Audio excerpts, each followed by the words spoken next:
এটা pre-stress wire. Individual একটা কেবলের মধ্যে এরকম বেশ কয়েকটা ওয়্যার থাকে।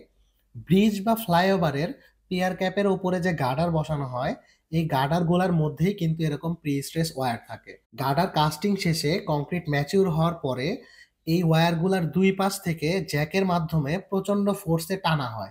যার ফলে এই গার্ডারটা প্রি-স্ট্রেস কংক্রিটের বৈশিষ্ট্য অর্জন করে। এই ওয়্যারগুলা কিন্তু ম্যানুফ্যাকচারার কোম্পানি এরকম কয়েলের মতো করে প্রোভাইড করে।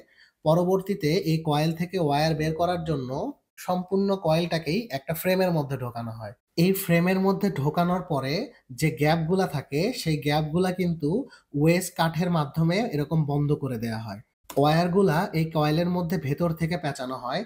তাই বাইরের থেকে ওয়েজ কাঠ দিয়ে যদি ভেতরের ফাঁকাগুলা বন্ধ করা হয়, তাতে করে কিন্তু ওয়্যার বের করতে সমস্যা হয় না।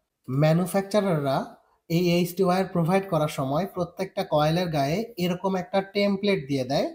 এই টেমপ্লেটে বেশ কিছু ইনফরমেশন থাকে এবং সাথে, সাথে তারা কিন্তু মিল টেস্ট সার্টিফিকেটও দিয়ে দেয়।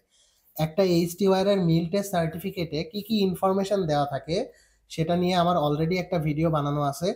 আপনারা চাইলে দেখতে পারেন। আর আমার ভিডিওগুলা যদি আপনার কাছে ইনফরমেটিভ মনে হয়, তবে আমার চ্যানেলটা সাবস্ক্রাইব করতে পারেন এবং ভিডিওগুলি শেয়ার করতে পারেন।